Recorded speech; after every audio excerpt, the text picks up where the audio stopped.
I saw him give away the only food he had left.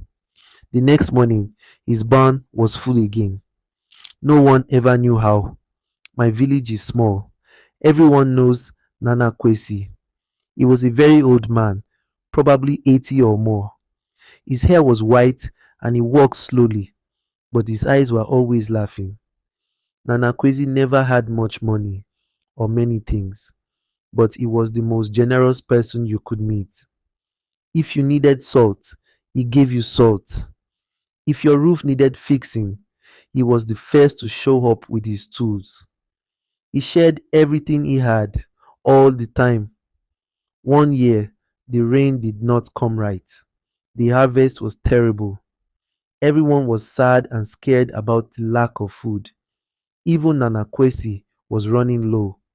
I went to his house one afternoon to help him sweep the yard. He had only one big sack of dried maize left. It was sitting in his small barn.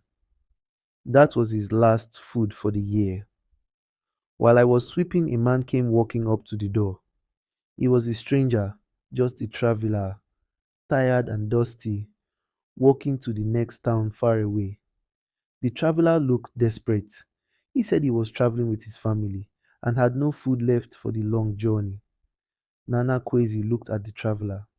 He looked at his one big sack of maize. He just smiled. Then Nana Kwesi told me, help the traveler put the whole sack on his head. I froze. I looked at the traveler. He looked shocked too. He tried to protest, saying he only needed a small cup of grain. But Nana Kwesi shook his head. The old man waved his hand and told the man, take it all. A traveler must eat well to get home. I was so upset. I almost cried. I thought, what will Nana Kwesi eat now? He had given that man his very last bit of food.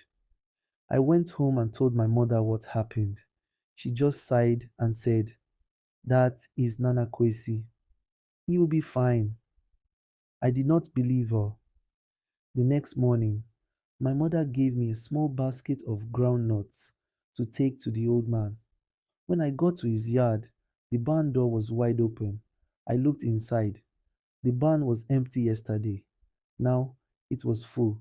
I mean, full to the roof. It was packed, not just with maize, but with yams and fresh cassava. Everything looked like it had been harvested that very morning. It was more food than he had ever owned before.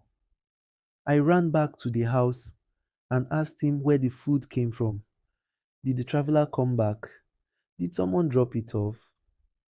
Nana Kwesi was sitting under his tree, peeling a mango.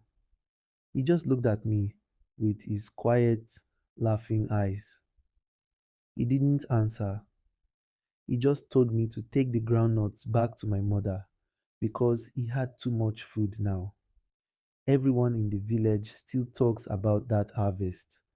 We never saw who brought the food, but the lesson is simple.